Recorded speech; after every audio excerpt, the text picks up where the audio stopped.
You are tuned into the Dr. Tina Show with Dr. Tina Moore. For more, visit drtyna.com. Hello, and welcome back to the Dr. Tina Show. I am very excited about this episode today.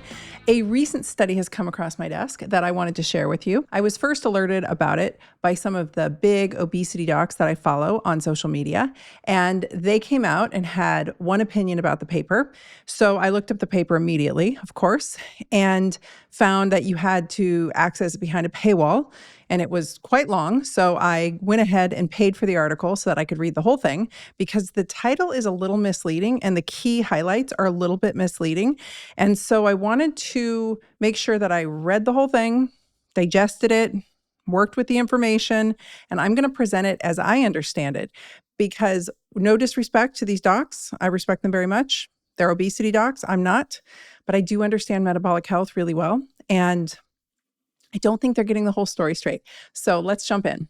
All right. So first of all, here's the study. Tirzepatide did not impact metabolic adaptation in people with obesity, but increased fat oxidation. That's the title. It's in Cell Metabolism, Clinical and Translational Report.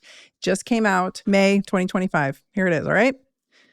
See if we can focus in on that. My camera wants to be picky. So what did this study show? I'm just going to read the first page, so you guys can glean what I think most people are gleaming from it. First, they looked at preclinical mouse experiments, and then they did a phase 1 clinical study on 55 humans. Very small, 55 humans. Doesn't tell us a tremendous amount, but hey, it's what we got. The highlights were in caloric restricted obese mice. So these were obese mice who had calories restricted from them. Tirzepatide attenuated metabolic adaptation. I'm going to get to what that means in a minute. In people with obesity, tirzepatide did not impact metabolic adaptation. Tirzepatide increased participants' fat oxidation, decreasing sleeping and 24-hour RER. And tirzepatide decreased participants' calorie intake at lunch and dinner by reducing appetite. So here's what the obesity docs online had to say about it. They said, we're hearing our patients tell us that they're taking tirzepatide and that even though they're not changing their caloric intake, meaning they're not decreasing their calories, they're still losing weight. Is there some magic way that this peptide is working? And these obesity docs concluded from this paper of 55 people that no, there's no magical metabolic impact. It's literally calories in, calories out. It's due to the caloric restriction is why they are losing weight. Because of this highlight here, which I already read, tirzepatide decreased participants' calorie intake at lunch and dinner by reducing appetite. So the belief out there is that calories in, calories out is the holy grail. And I'm not saying that these docs believe that only, but that's the going belief in the world. And that these peptides only work by reducing calories, that they're self-starvation peptides. And because you eat less, you lose weight, and that's it. End of story. Case closed. If you've been listening to me for any appreciable amount of time, you know that's completely untrue. They work on your metabolism in a multitude of ways. Most notably, they decrease inflammation in the body. They improve insulin signaling on both sides, insulin production, insulin reception. They increase the AMPK pathway. They stoke it, which is going to help with mitochondrial health, which is ultimately going to translate into metabolic health improvements. So we've got a lot of different mechanisms at play. There's more than this. There's impacts on the brain. There's a decreased inflammation in the brain. There's various mechanisms by which GLP-1s impart themselves on your metabolic health overall. It's not just about calories in, calories out. But they looked at this study and they decided that because there was no metabolic adaptation change in humans, even though there was in mice, that therefore no metabolic impact. It truly is a calories in, calories out thing. That said, they're still amazing peptides. I want to break down what all this means because I think they're wrong. I think there is a very protective mechanism on the metabolism going on here. And I want to explain to you what these terms mean and how this works so that you understand that I think this paper actually proves that they have a really profound impact on our metabolic health overall, beyond what caloric restriction would do on its own. Okay, so to truly understand this paper, we first have to get some terms out of the way and we have to understand what they mean. I want to explain what metabolic rate is. what resting metabolic rate is in the first place. So this is the number of calories that your body burns at rest just to keep you alive. That's your resting metabolic rate, all right? This is your breathing, your heartbeat, your blood pumping, all of it, digestion, etc. Your resting metabolic rate, RMR, is what we're going to call it, is largely driven by your lean body mass and to a lesser extent by your fat mass. This is why I'm always banging the drum that you have to lift weights, that it's non-negotiable. Because when you lift weights and you add muscle to your body, you increase your resting metabolic rate, which means you get to eat more. You burn more calories just sitting around on your ass than you would otherwise. So we lift weights so that we can sit on our ass when we want to and not worry about it. You don't get to sit on your ass and do nothing if you're not lifting weights. That just turns you into a blob. A metabolically busted blob, which is what most of this country is, and that's not helping anything.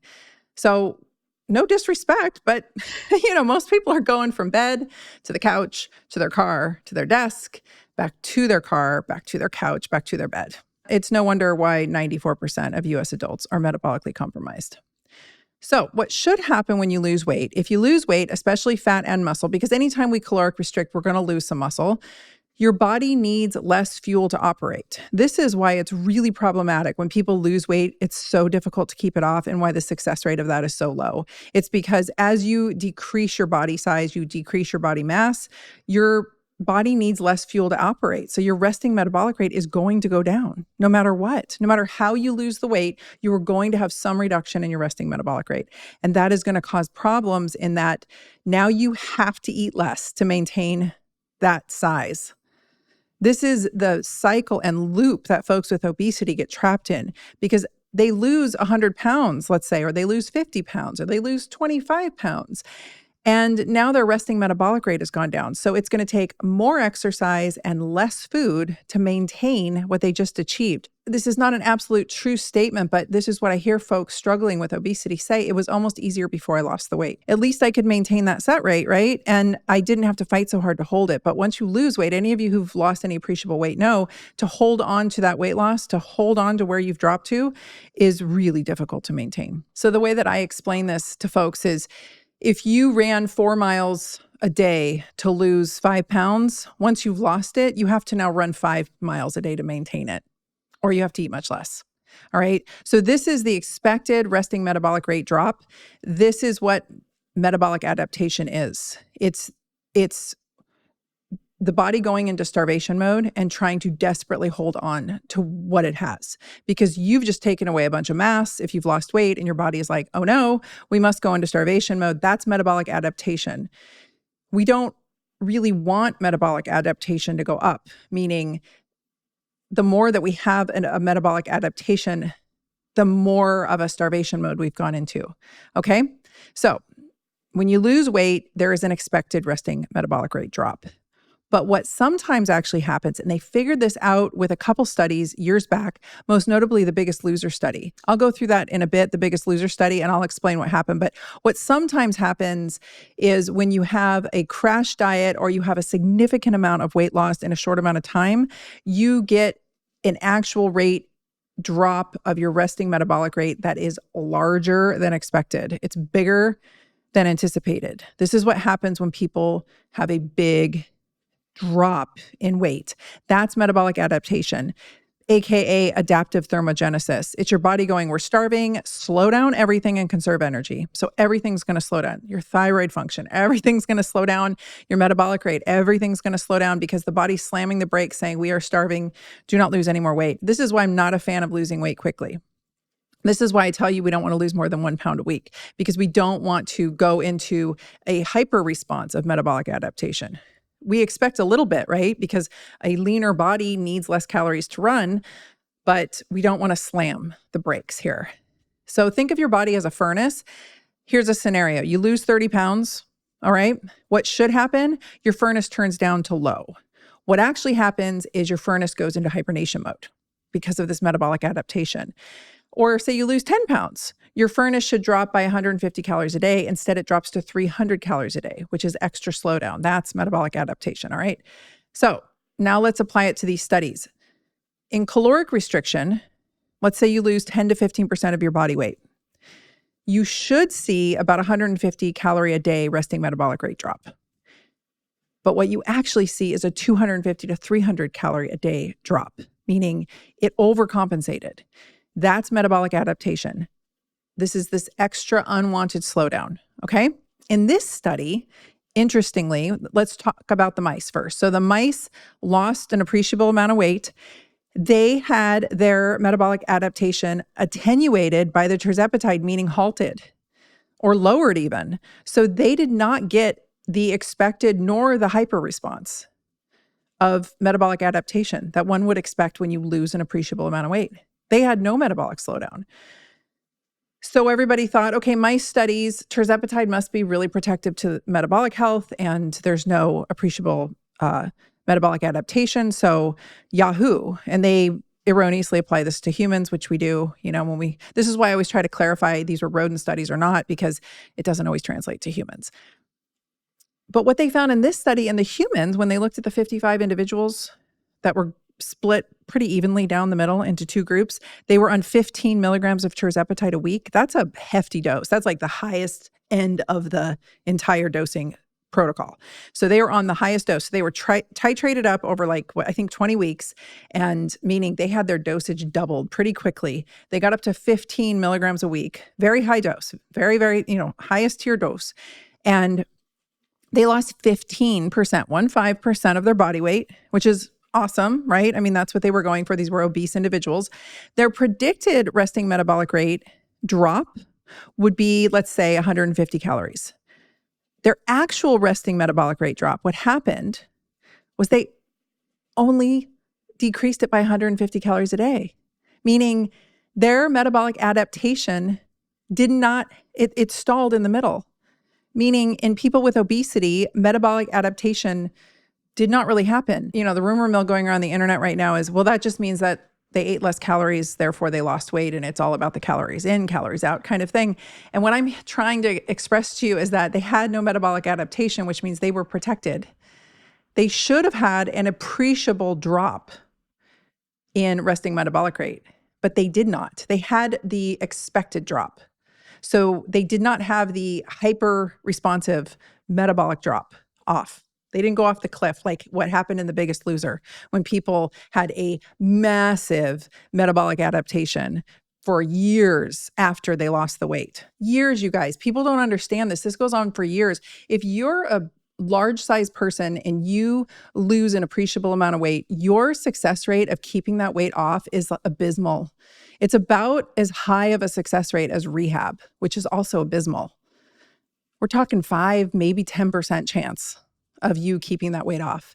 That's what these folks are up against. So when people say, oh, just eat less and move more, it is so short-sighted and ignorant because these folks are dealing with an uphill battle for the rest of their life. So anyone you've seen lose an appreciable amount of weight and keep it off, super kudos to them, because that is not easy. It becomes literally harder than it was just to maintain the obese size, is what I'm trying to get at here. If we lose 15% of our body weight, let's just say we go into caloric restriction, let's just say we eat less and move more, we are going to not just have an expected drop in resting metabolic rate. If we do it quickly, we are going to have a profound drop in resting metabolic rate, which means we are going to have metabolic adaptation increase.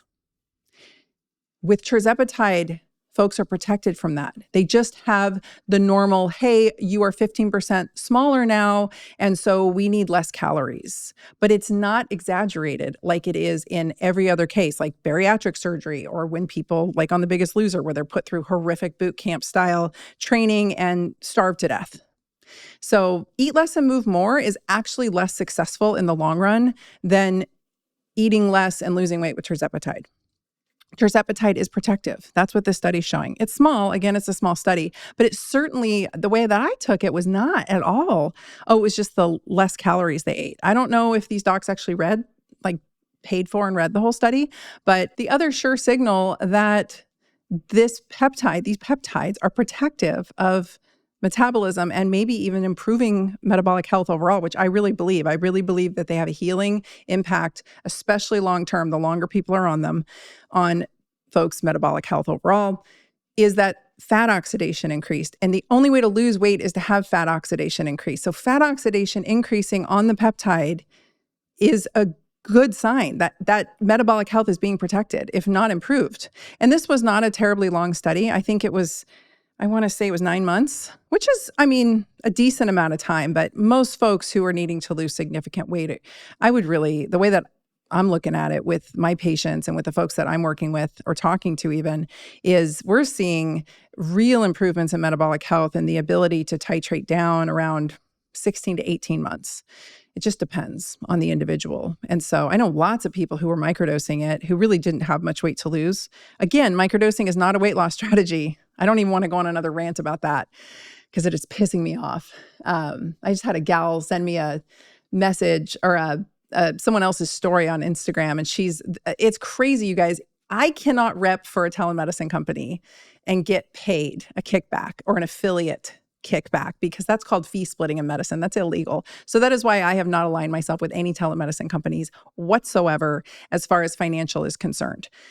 Influencers can. I don't know how they're legally getting away with it, but they can financially align themselves. If they're not doctors, they can align themselves with telemedicine companies, spew out whatever the telemedicine company wants them to say, have an affiliate link, and get a kickback. So all these influencers online trying to teach you about microdosing, they're all getting affiliate kickbacks. Or they're sending you to like the gray market, which is a pretty hard place to get these now, but you can buy this stuff online, right? And they're sending, and God only knows what's in it because there is some counterfeit shit going down. I just talked to one of my buddies, compounding pharmacist, and I would stick to the brand name at this point if you can, because nobody knows even what's going into the compounding pharmacies in some cases. It's getting pretty scary out there. So, unless your compounding pharmacy knows who they're sourcing from, there is some random shit being circulated. Anyway, back to my point is these folks are getting a kickback. So this gal is telling folks that microdosing is actually just the standard starting dose, which I've been really clear about. It's not. First of all, microdosing is not a weight loss strategy. Second of all, it's not the standard starting dose. And third of all, it's a mere fraction. What that fraction is depends on the individual. It depends on a lot of factors that I go into deep on my GLP-1 Done Right University. That's why it's 40 hours of content plus, because this is a nuanced conversation. But that said, it's a fraction of the starting dose. So she's promoting the starting dose, and her story literally says, this is microdosing. And, it's with semaglutide, the starting dose is 0.25. With tirzepatide, it's 2.5. And I literally wrote her back and corrected her. I said, that's incorrect. This is wrong. This is not at all what microdosing is. And she said, well, the telemedicine company that I rep for, this is how they microdose. So this is what they want me to say. And this gets me back to my point that I've been trying to share with you guys. It's been co-opted. It's been rebranded. My words have been twisted. And these same people are using my name and sending people back to my podcast because Dr. Tina said it's all right. I never said that. I never said standard dose your patients and that's a microdose and it's all right, because I'm getting phone calls from other influencers who are supposedly being microdosed by big name influencer doctors. And they call me and tell me they can't get off the couch because they can't stop vomiting. And I ask them what their dose is. And the same answer I get from people, I'm taking this many units. I'm like, I don't care what the units are. What is the strength of the bottle? So they send me a picture of their bottle. I do the math quickly. They're standard low dosing and they're being told they're microdosing. And these doctors never bothered to have a conversation with me. These are the doctors that say, I've been doing this forever. No, you haven't. This is not what I'm talking about. Microdosing doesn't work for weight loss for very long. It only works for those who are metabolically optimized already, and they just have a little fluff to lose. But if you're actually going for weight loss, microdosing ain't going to get you there, honey. It will stop working. I've seen it time and time again because people keep thinking they can do it, even the ones who are kind of listening to me, and then they're like, why did it stop working? Or why is it not working at all? I'm like, because it's not a weight loss strategy. Or they're not doing all the things, as you know, which I lay out in the course in detail, is all the things. It's the strength training. It's the hormones. I have a whole hormone module, deep dive. It will explain hormones to you better than anyone's explained hormones to you, unless you've taken another awesome course somewhere. I promise you that module alone, the hormone module, is worth the price of the course. I've got expert interviews in there with almost a dozen different friends of mine, most of them licensed practitioners. So anyway, all that to say, the way that folks are bastardizing my message across the internet it's getting old, guys. That's all. I'll leave it at that. Okay, so let's get back to this. The expected resting metabolic rate drop would be a normal slowdown due to overall tissue loss, right? They're losing some muscle, they're losing some fat mass. Their body should slow down their resting metabolic rate. Their actual resting metabolic rate, what you can measure, and metabolic adaptation is when the actual is more than what is expected. And in this case, tirzepatide just gave them the actual amount. Let's get back to the summary here. The expected resting metabolic rate drop when people lose weight is due to normal tissue loss. Like you lose an amount of tissue, lean mass, fat mass, you're always going to lose some muscle. That's lean mass. That's part of lean mass, I should say. You get an expected resting metabolic rate drop. The actual resting metabolic rate drop that happens with caloric restriction, unfortunately, that you can measure, it's what you measure, is usually always more than the expected. So in this case, the tirzepatide protected them and it just gave them the expected. There was not the fall off cliff. There was not a pronounced extra amount of resting metabolic rate drop. I hope that makes sense. I'm trying to explain physiology here. So it's metabolically protective. No unnecessary metabolic slowdown. The tirzepatide users didn't experience the bonus drop in their resting metabolic rate that sabotages most dieters. Resting metabolic rate dropped only as expected, not extra. Based on fat and muscle loss, the bodies behaved predictably, not defensively. They didn't go into starvation mode. That's a win. Muscle mass, fat-free mass, was reasonably preserved. How's this for you? About 75 to 80% of their weight loss was fat, which is better than diet-induced losses. Most diet-induced losses are anywhere between 25 and 40%. And I know we hear the stories. Everybody loves to lean on that 40% because of one study that happened years ago. Oh, they lost 40% of their lean mass. Only a portion of lean mass loss is muscle, FYI.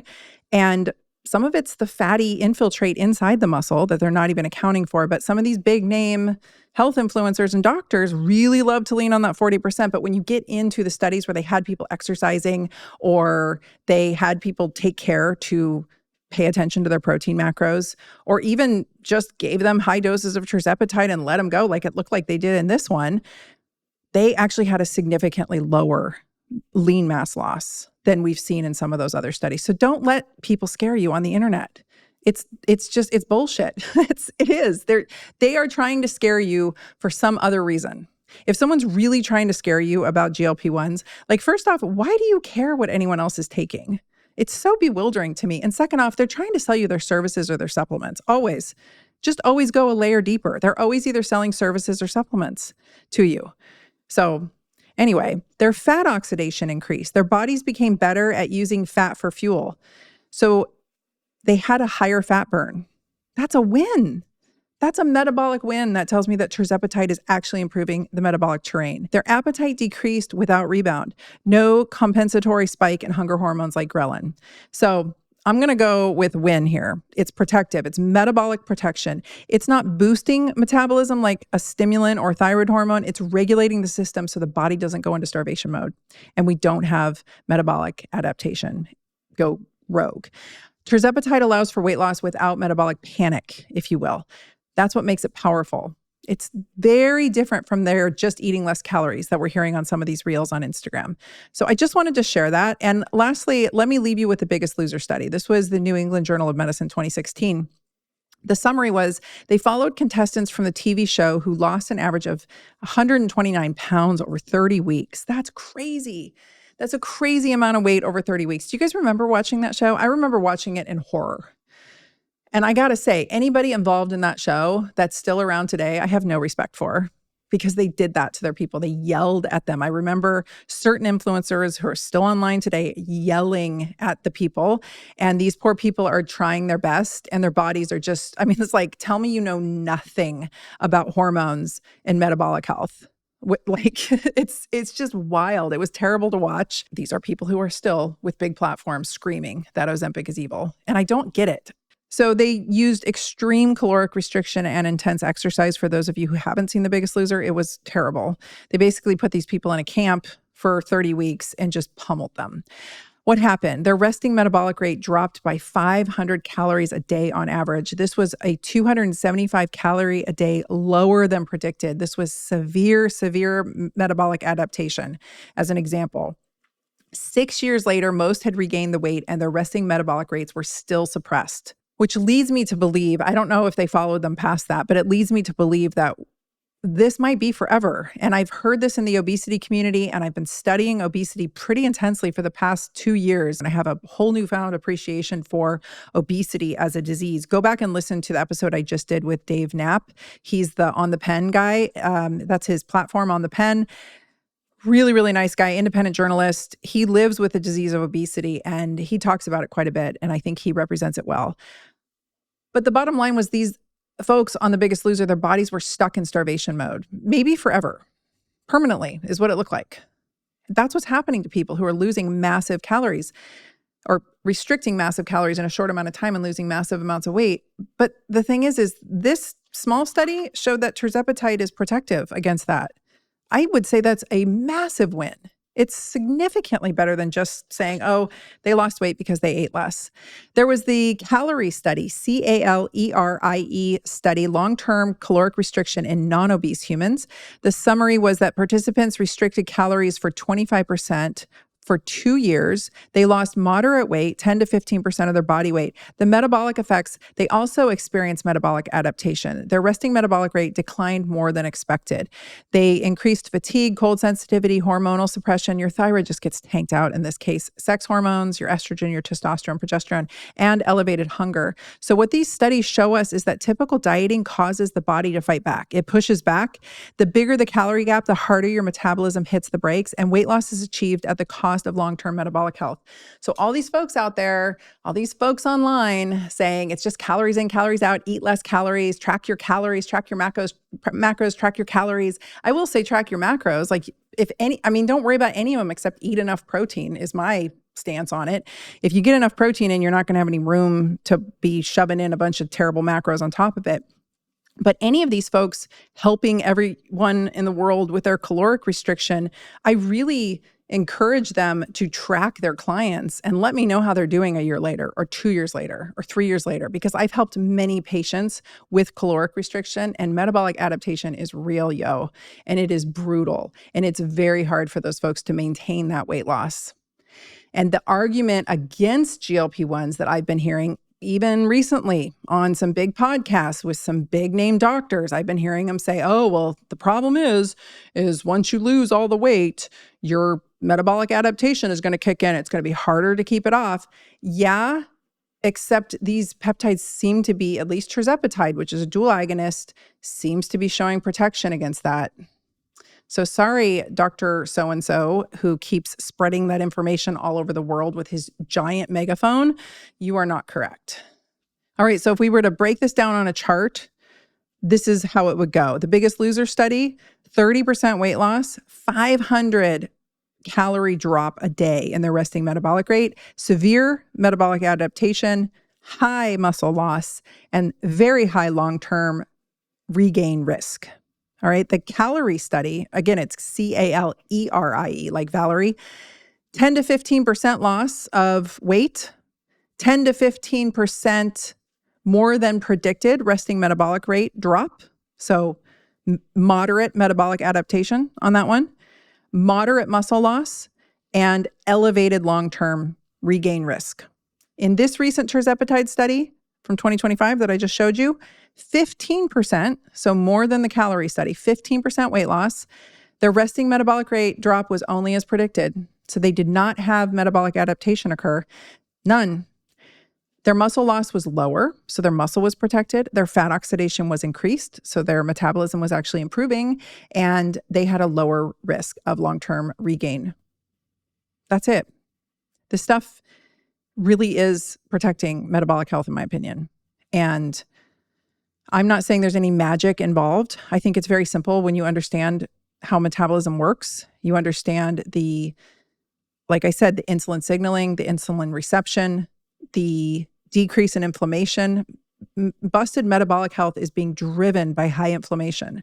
And that's why we call it inflammaging, right? As we age, you've heard me talk about that before. As we get older, we get more inflamed. And as we get more inflamed, we get more metabolically compromised. That's just how it goes. These peptides protect against that. That's huge. We get a decrease in inflammation in the brain. We have mountains of studies to show this at this point. We get microglial cell improvement in the brain. So when the brain calms down, a lot of what's happening downstream, metabolically, immunologically, inflammation-wise, is being driven by what's happening centrally in the brain. It's not just central sensitization from a pain standpoint. It's happening across many parameters of an individual's health. GLP-1s dampen that inflammation down. So really anyone crapping on GLP-1s at this point just sounds ignorant.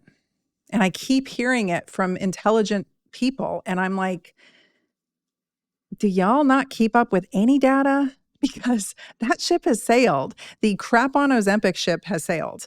It's over. It's embarrassing. I'm embarrassed for some of these people who keep crapping on these peptides. They just clearly don't get how they work.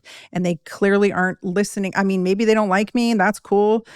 But I'm trying to lay down the actual data, because misinformation, especially coming out of a camp that has a large megaphone, when you spew intentional misinformation, I don't know. I don't know why these people continue to crap on Ozempic, but I don't know who's paying them. Maybe it's because if GLP-1s work as well as we know they do, it compromises their food first messaging. I don't know, but it negates all the rest of the scientific claims you make. In science, if you intentionally spew egregious misinformation, it negates your word across the rest of the science that you share. And so that's why it's really important to me that you guys understand the truth of this. I'm not saying this is for everyone. I'm not saying everyone should take it. I'm not saying it's not without risks, especially at 15 milligrams a week. I mean, that's a really high dose. But risk tolerance, right? And risk to benefit ratio. And that's a conversation for an individual and their doctor. That's not for me to decide. That is for a conversation between an individual and their doctor. And it's nobody's business what an individual chooses to do about their health. We don't say boo when women put breast implants in. It's been so completely normalized. And I've been telling women from the beginning, like, don't do it. It's going to potentially very much screw up your immune system. But yet it's been completely normalized. We don't say boo. We don't say boo when people put filler or Botox in their face. We don't say boo when people, I mean, shoot, there's places you can go to get your bones extended. There's young men actually having their bones extended with terrible apparatus. They cut the femur and literally stretch their bones out and they make them taller. There's all kinds of things going on in the world that we don't say boo about. There's people who are my age who were on 5 different lifestyle medications for the rest of their life and no one says boo. They're on statins for life. They're on hormones for life. I'm on hormones too. I can literally make an argument that every single one of even the compounded hormones, the bioidentical hormones, yes, I'm going through menopause, but the fact that I needed some hormones in my 30s tells me that my lifestyle was burning my hormonal system out. So I could make an argument for the 35-year-olds who shit on Ozempic but take compounded thyroid. I'm like, honey, I could make an argument that your lifestyle is driving your thyroid to be worse, right? And that you might, maybe you do need some, maybe you've always needed some, but also we drive our HPA axis into the ground through stress and through lifestyle. We drive our cardiometabolic health into the ground and we end up on statins and blood pressure medications, and we don't say boo about that. But God forbid somebody take a peptide that is going to literally protect their metabolic health, if not start to heal it. It's crazy to me. Somewhere in 2021, people got awfully nosy about what other people were doing with their health. I'll leave it at that. And somehow that opened the Pandora's box to everybody seeming to think they have an opinion about what someone else chooses to do in their private life with their private health decisions. But you guys can decide what you want to do, because I'm going to keep giving you updated and truthful information, and you can decide what you want to do with it. I'm not going to go into a big rant about why I think the calories in, calories out dogma is busted. I do see utility in the fact that if you want to lose weight, caloric restriction is very likely going to be part of that conversation, but it's not all of the conversation. And the easiest way I can explain this is we don't all have the same engines. So the amount of fuel you put into it is going to differ. We don't all have the same engines. And so it's not just less food. Are these people insulin resistant? Do these people have hormonal imbalances? Do they need some hormones, most notably? Yes, caloric restriction can potentially help you carry that weight across the line. But I'll tell you this, Every time I calorically restrict, and it's always by accident, I'm just naturally an undereater. Anytime I accidentally calorically restrict, I end up starting to gain belly fat and I start losing muscle. I go in the wrong direction. So, and the amount of patients I've seen, women, it's always women who are severely calorically restricting and just crushing themselves in the gym. They're doing Orange Theory, they're doing CrossFit, they're so metabolically ramped up and they just get fatter and fatter and fatter. And I have to tell them to stop, slow the roll, dial it back, focus on nutrient-dense food and enough of it. Focus on hitting your protein macros. Stop worrying about everything else. Like I said, you won't have any room for anything else garbagey. And if you're going to the gym, trust me, if you're working your butt off trying to build muscle the smart way, there's a way to do this. I talk about it in my Strength Corner. You guys can grab that. I'll put the link in the show notes. It's a great course. It's a great beginner's course. It'll get you there. And then you will have an opportunity soon from there to join my Strength and Resilience Collective. We've already gotten started. The people who joined the Protein Quest a few months ago or a month ago, they're in it. We're doing it together, but I'm going to open it up to the general public here soon. And there's a whole strength vault I'm building out in there. So I'm going to keep giving you guys in there exercises, your programs for the month, your or workout programs. There'll be a whole library of exercise videos. You don't have to kill yourself. 3 times a week, strategic, plenty. That's plenty. And you don't have to be a sweat angel on the floor when you're done. In fact, I'd prefer you're not, because we don't want to drive cortisol so high that that high cortisol level will not allow your body to let go of the fat. So this is where calories in, calories out fails. It fails in a lot of ways. I'm really glad it works for some people, and I applaud the people trying to promote it online. But those who are militant about it clearly don't understand metabolic health and the nuances of it. They clearly don't understand hormones. They clearly don't. Let's talk about leptin and light, right? I mean, you need light exposure and you need circadian rhythm balancing in order for your body to actually not go into metabolic illness. So there's lots of factors here. There's toxicity. There's so many factors involved as to why a human's body may not want to give up fat. It may be holding it for various reasons. Some of it may be emotional. You know, maybe these people had a lot of adverse childhood events, have dealt with some abuse. A lot of women have dealt with severe abuse and end up packing on weight as a response to that, seemingly out of nowhere. So lots of reasons. There's people who were thrust into severe metabolic dysfunction, even type 2 diabetes, even type 1 diabetes after COVID, because viruses, any virus, can have a potential ill effect on different body systems. Maybe somebody's thyroid function is falling apart and you're telling them to calorically restrict, which is going to just crash out their thyroid function even further. It's bonkers to me. So understanding physiology matters and understanding metabolic function matters. And I'm not, again, saying that I'm some expert in all of it. At the end of the day, I do understand metabolic adaptation and the impact it has on the body. And so eating less and moving more, not the solution most of the time for most people where we're at now. That maybe worked in the 70s and 80s and 90s, even when the world wasn't so toxic, but we're dealing with a whole different type of human here and a whole different type of metabolic compromise. And this is where I think GLP-1s done right, done appropriately, can be magic. I talk about this in depth inside my program, GLP-1 Done Right. If you guys want to hear the 4-part video series that's completely free, I'll make sure the link is in the show notes. You just go to drtyna.com/Ozempic Uncovered. The program's now called GLP-1s Uncovered.